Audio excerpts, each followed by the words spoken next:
I am Christopher Healy, and my most recent book is The Treacherous Seas, which is part 2 of a trilogy, The Perilous Journey of Danger and Mayhem.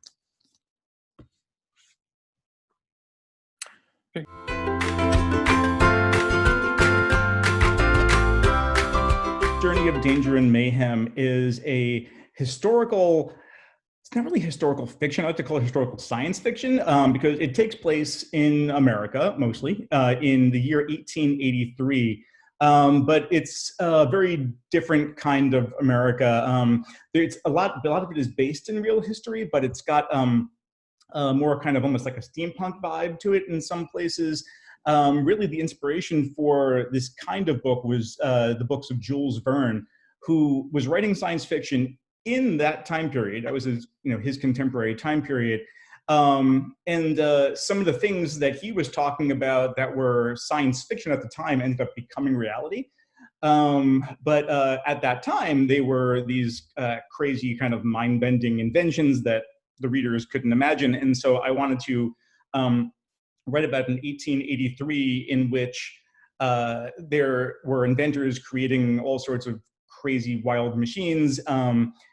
And at the same time, I also wanted to focus the story on a lot of the women who were inventors at the time period. There were real inventors in this, a lot of the very famous ones that you might know, Thomas Edison, Alexander Graham Bell.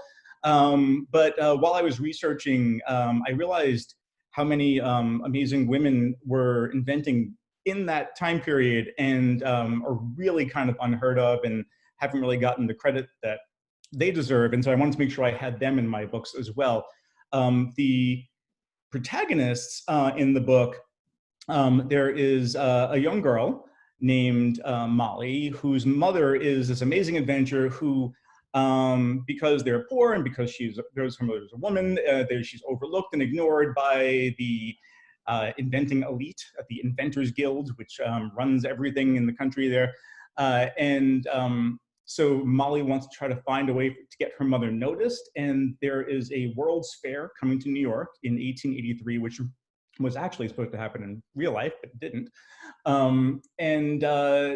In trying to scheme a way to get her mother into the World's Fair to show off her inventions, Molly ends up stumbling across a plot to destroy the World's Fair.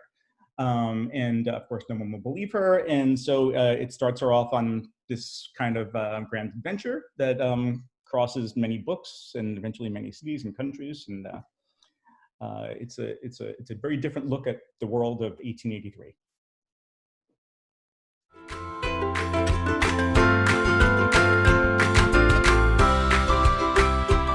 I did a lot of research in even just coming up with the idea for the book. It really started where I knew I wanted to write a Jules Verne-esque book that took place in America in that time period, but I really didn't even know what I wanted it to be about.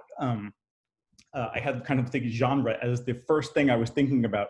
In looking through like old photos from the 1800s, my biggest inspiration was actually finding this painting of the opening of the Brooklyn Bridge in May of 1883, and it showed it showed the Brooklyn Bridge in this painting, and there was a parade marching across the bridge, and there's fireworks going off everywhere. There were boats in the river that are shooting up fireworks, and there were hot air balloons that are launching fireworks, and it's just everywhere. And it's this kind of really chaotic mess of a celebration. And I thought to myself, oh, this would be a really cool place to have a chase scene. If I could have a chase scene across the bridge during all of that, that could be just a really cool scene in a book. And so that's what made me specifically decide to set it in 1883. And once I had the point, I was in New York, because that's where the Brooklyn Bridge is. It was in 1883. And then I started researching other things that happened around that same time. So I wanted any real event or real person that I referenced, I wanted to make sure that it wasn't anachronistic, that it really was, they really were there then, that I didn't want, though, to make myself totally beholden to who these people might have really been. In a lot of cases, we don't really know that much about the personality of a lot of these historical figures. So when the real historical figures come into the book, they might not talk or act in the same way that you might imagine they would, because I did feel that for the purpose of this being an entertaining book, and for me, especially wanting to make people laugh with a lot of it, I was pretty free with the characters and how they acted. And a lot of times I think it might go against the expectations that readers have based on the history that they know of these people in real life.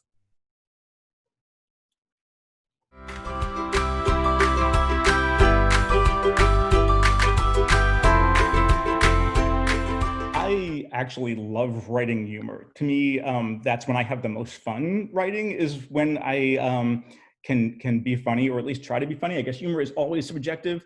So what I find funny, there's always going to be somebody who doesn't find it funny.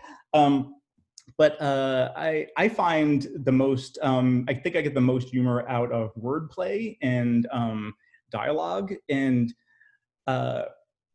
I myself, as a person, throughout my life, I've always used humor as a defense mechanism. Like anytime I feel awkward or uncomfortable, I might make a joke about the situation. And I find myself channeling that when I am writing character dialogue, where when my characters are in a sticky situation, when they're feeling awkward or uncomfortable or scared or something like that, I just have them say the most ridiculous thing that I would probably say in that situation to kind of try to, you know, calm everybody down or to kind of break the tension. I also, one of the ways I try to write humor is to kind of break people's expectations. In the case of whether it's real historical figures, or in my previous series, the Hero's Guide trilogy is a fantasy adventure series that is based on a lot of famous fairy tale characters. And again, those are characters that people have a preconceived notion of. So anytime I could kind of flip their preconceived notions on their heads, I tried to mine as much humor from that as I could. And I do the same thing, even I try to with types of characters. Like, just when you see a villain who looks like he's a villain with a mask and a long coat and a dark hat, and you expect him to kind of speak and act a certain way, I want to try to just surprise you with that and make him do not what you would expect. So I think messing around with people's expectations is one of the biggest ways I try to put humor in my books.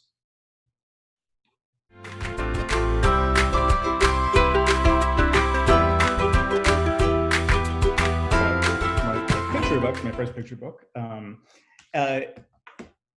Since it has a bunch of different characters that you don't usually expect to see together in one book, and they're all kind of arguing over who belongs in the book and who doesn't, I did know that I was playing on a lot of these tropes and kind of archetypical picture books that are already out there and exist, and that there is a kind of an extra layer of humor for kids who have already read some of those books. Like, if a kid is familiar with the way alphabet books work and with the way fairy tales work and with the way superhero books work, then they might get more out of it that way. But I've had a great reception from very young kids who have been reading the book. I think what I tried to do is to make it a book where, even if there were kids who weren't completely well-versed in all the various genres that pop up in this book, that they could still be entertained just by the interaction of these characters, who I think even on the most basic level, people, young kids know that, well, pirates don't usually interact with robots and talking bananas. Like, those are not things you usually see together. And so that there is still this kind of interplay that works on a very basic story level that could be enjoyed even if the kids don't, aren't totally familiar with those all the different genres that appear in the book.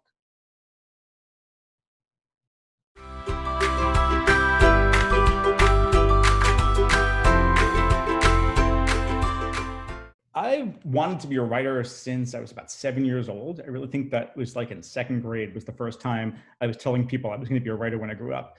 That didn't hold all the way through my life, like from age 7 until I finally became a writer. I had a lot of dips in between, especially when I first, as a probably in like college age, when I first tried to actually write some short stories that I tried to get published, and got a ton of rejections from those. That was basically when I sort of gave up on it. But then I had a lot of detours. I wanted to be an actor for a long time. It was actually a theater major in college, and I did acting afterwards. Being an actor and my acting training is something actually that I draw on a lot, because as an actor, you have to get your head into the head of the character. You put yourself into the mind of the character to think about how they would act. The lines are written out for you as far as what they would say, but you have to try to really to give those lines intonation and meaning. And also just even the body language of the character. This is all stuff that as an actor, you're supposed to be, picking out of what's there on the page. And so writing characters, I kind of do a very similar process where I have to really get myself into the mind of that character, think about their backstory, what led them to these points. And that helps me figure out sort of what to say, what not. Also, my acting background, I think, comes in handy for me when I'm doing school visits or readings in libraries and things like that. Next, I actually love doing presentations, and that actually is one of the nice little side benefits of being a children's writer that I didn't even really expect when I started. Started on this career. I wasn't thinking about the fact that I would get to kind of scratch that acting itch a little bit, and because I would get up and perform in front of crowds of kids again, which was something I hadn't done for a long time. But the acting is definitely something that I pull on and draw from while writing.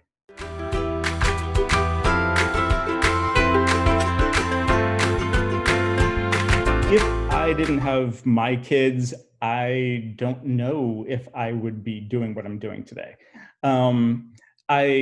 I always wanted to be a writer, and a big part of me thought like writing for kids is something that I might want to do. But really, my kids are the ones who have inspired me to write what I've written. I do feel like, in a certain sense, I have been writing for my kids. I write books that I think they would enjoy, characters I think they would relate to or appreciate or find funny.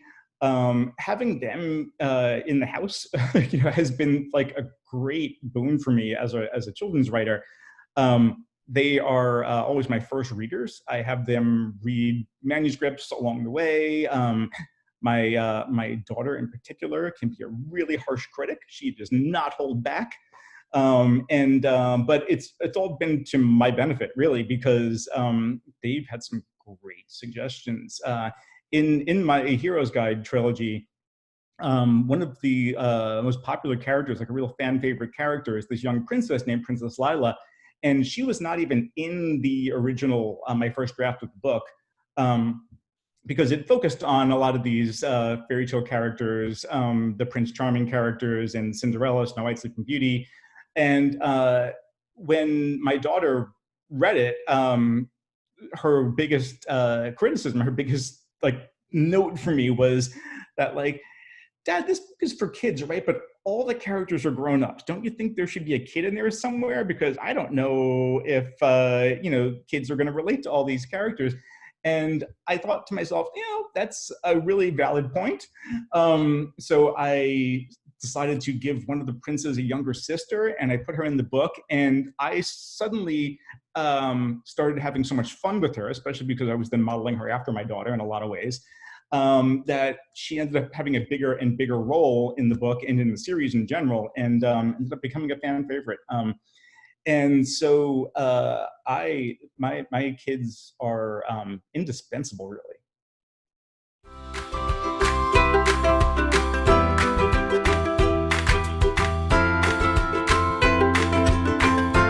I love getting emails from readers, and I make an effort to answer every single one of them. And I also I try to answer all the comments on my website, which is christopherhealy.com. And I love doing it. I love being able to have this kind of back and forth.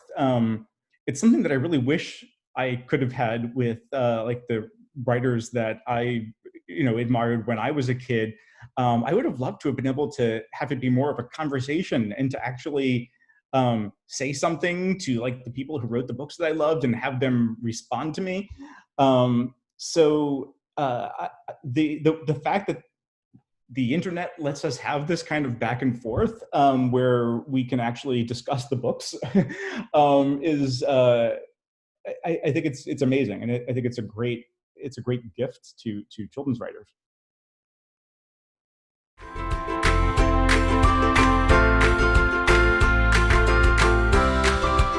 This community is amazing, like how literary it is and how many authors there are here. I was so excited when we got a few years ago, we got our own book fest. I've loved taking part in that. I love the fact that there are so many, great writers and speakers who come through here, speaking at the libraries and the bookstores, and um, I it's